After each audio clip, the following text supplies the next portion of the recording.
All right, good evening. Just wanted to do another quick video. Got the intercooler pretty much mounted, so it's kind of interesting to see a old classic with a intercooler. Got my blow-off valve there, the quick fuel E85 750 carb, and then I'm going to be getting the Aeromotive pressure regulator set up. This will do 4 pounds all the way up to 20, so it's boost referenced, so for every pound of pressure it'll raise a pound of fuel pressure. So I should be good to like 14 psi of boost if I want to push it that far. I'm sure it can do more, but I'm gonna try to be conservative with it. So got my fuel lines routed underneath the car, ready to go. So what I'm gonna do is, the battery normally sits here.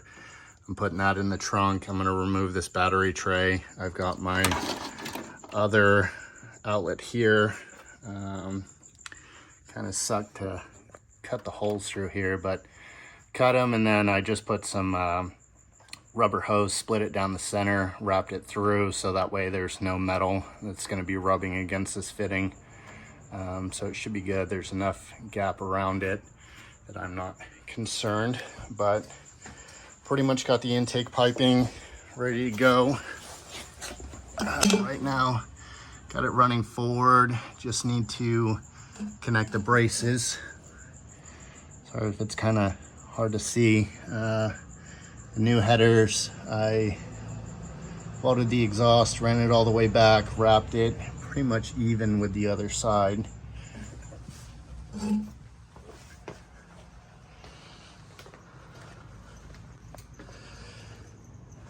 But as far as back here, pretty much the same. I'm still waiting on a couple fittings to come in.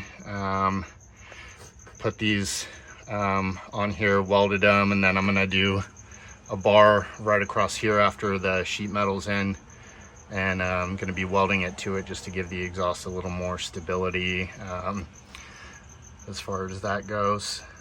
So still the 2 tanks, my oil tank over here, coolant tank here, going into the pumps, feeding through down into the inlet of the turbo, and then the outlet. I have this small tank here, and that is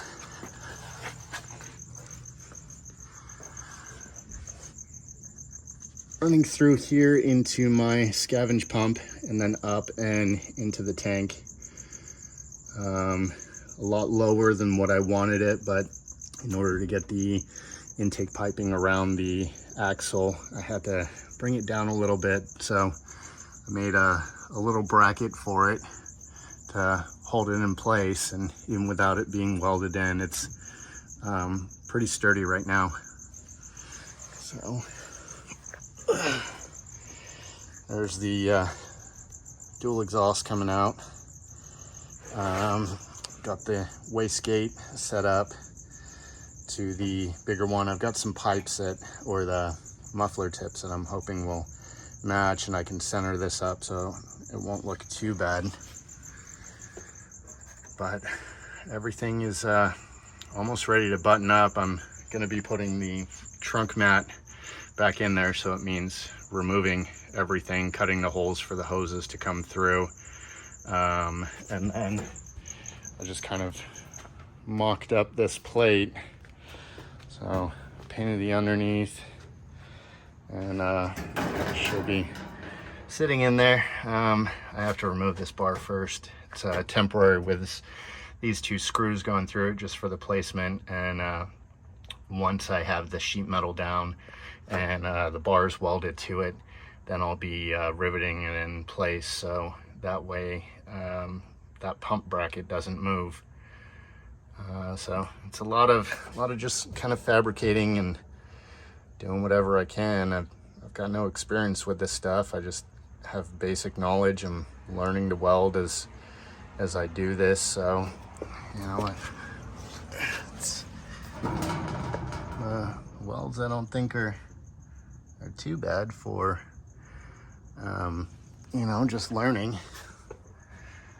So ran some pressure through all the pipes and made sure there wasn't any leaks or anything.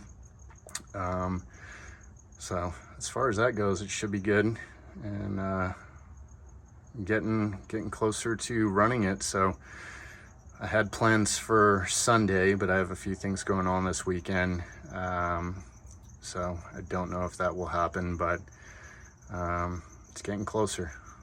All right, hope you guys are enjoying it, and really looking forward to updating some more after this cover's on. The trunk looks a lot nicer, and kind of go from there.